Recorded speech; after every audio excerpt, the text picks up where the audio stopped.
Geda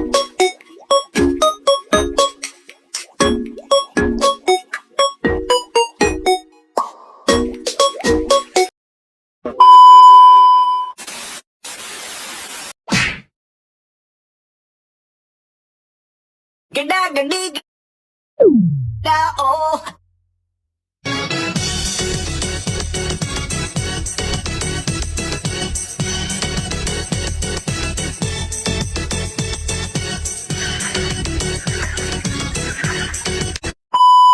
Kencana,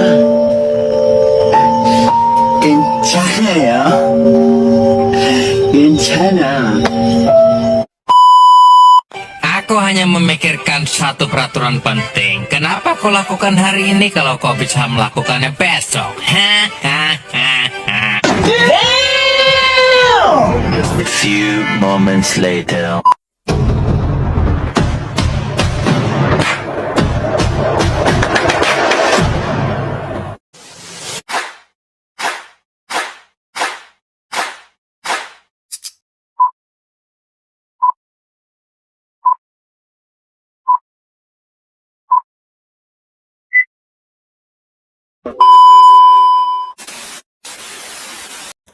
Assalamualaikum warahmatullahi wabarakatuh.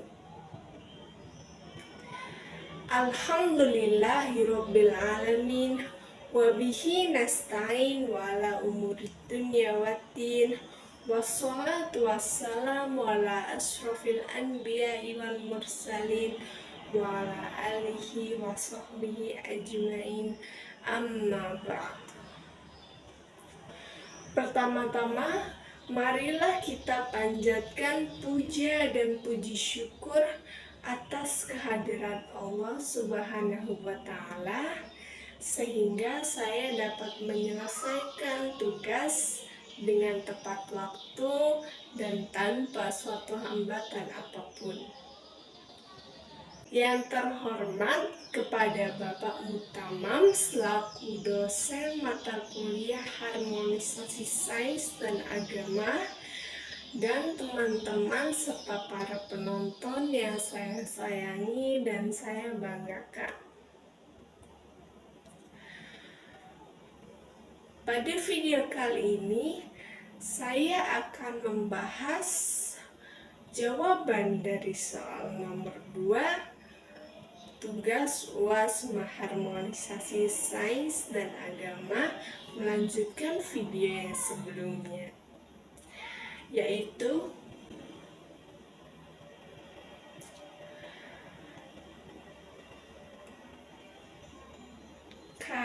dalam kaitan dengan kesehatan, jelaskan satu bidang ajaran Islam yang sangat sesuai dengan ilmu kesehatan.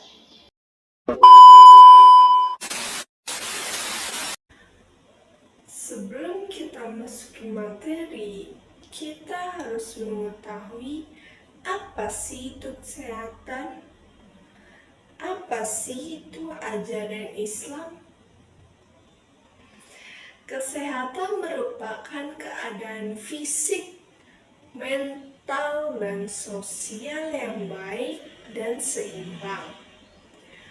Organisasi Kesehatan Dunia atau WHO mendefinisikan kesehatan sebagai keadaan komplit fisikal, mental, dan social well-being, tidak hanya absence of disease atau kelemahan. Islam sangat menekankan pentingnya kesehatan dan keselamatan, sehingga kesehatan menjadi bagian integral dari ajaran Islam. Dalam Al-Quran terdapat banyak ayat yang menekankan pentingnya kesehatan. Misalnya Al-Baqarah ayat 168 yang menyatakan bahwa manusia harus mengonsumsi makanan yang halal dan bergizi. يا أيها الناس كلوا مما في الأرض حلالا طيبا ولا تتبعوا خطوات الشيطان إنه لكم عدو مبين. Selain itu, hadis Nabi Muhammad SAW juga menekankan pentingnya menjaga kesehatan seperti dengan melakukan olahraga dan aktivitas fisik. Hadis riwayat Bukhari. Islam juga mengajarkan cara-cara untuk menjaga kesehatan seperti hijamah atau bekam untuk membersihkan darah.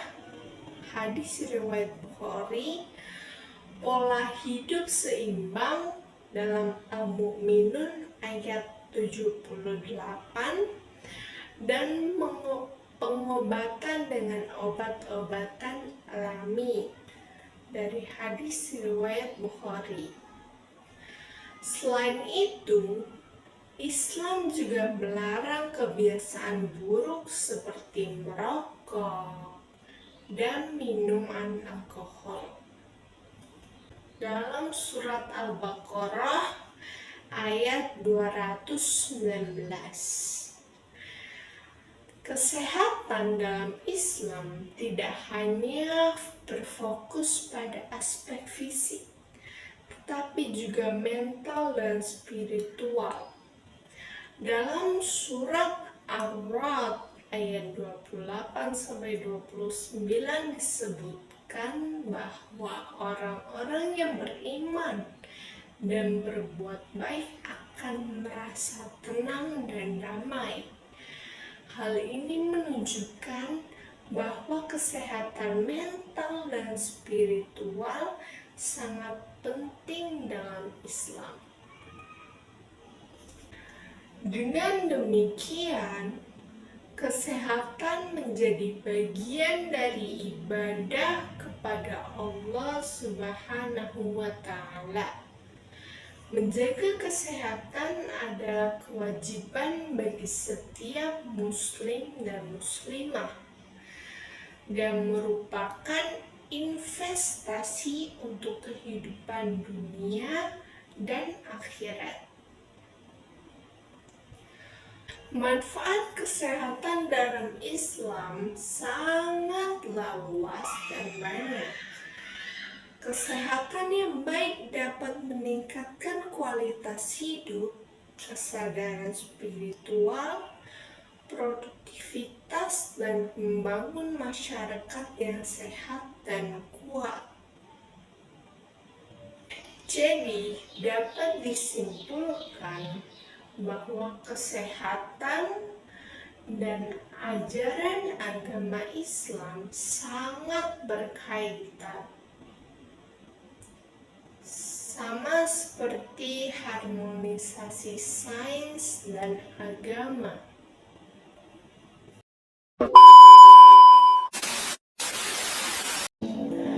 Jadi, konsep takziah an-nafs atau penyucian jiwa merupakan bagian penting dalam ajaran Islam yang sesuai dengan konteks ini.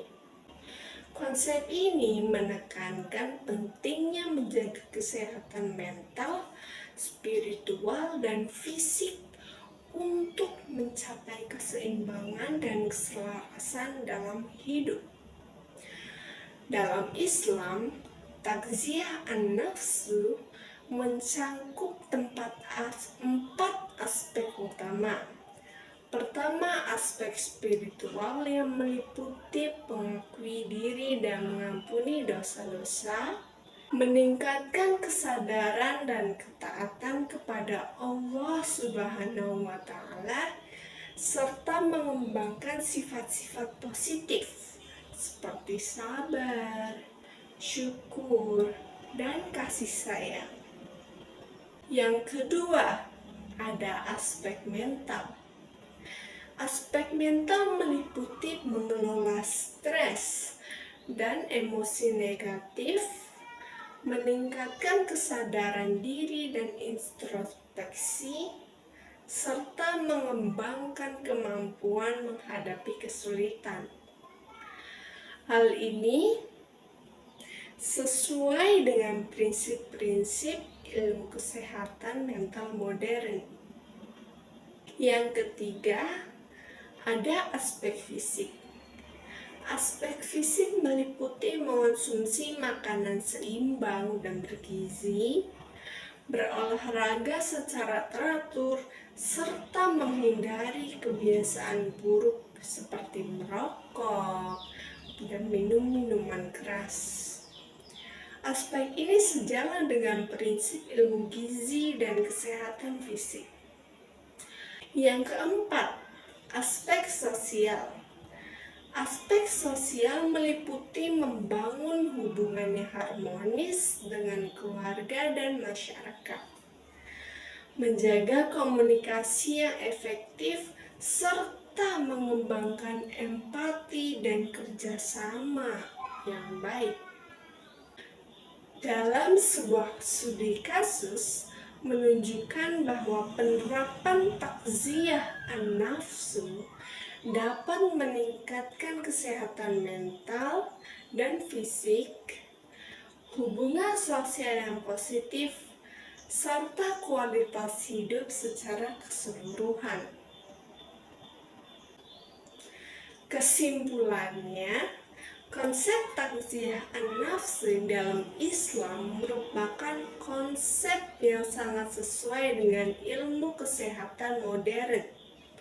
Konsep ini menawarkan pendekatan holistik untuk menjaga kesehatan dan keselarasan dalam hidup. Namun, dalam menerapkan takziah an-nafsi, kita mungkin akan menghadapi beberapa tantangan, seperti perbatasan waktu, pengetahuan, dan motivasi.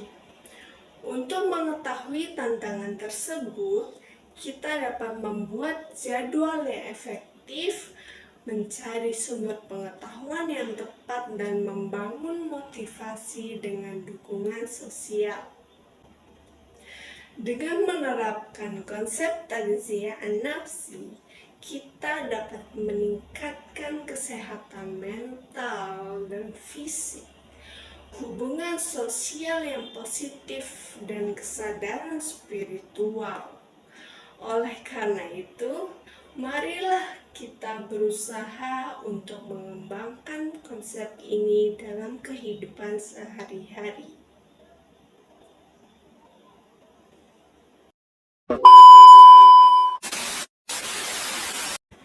Itu saja pembahasan jawaban dari soal nomor 2, tugas UAS harmonisasi sains dan agama.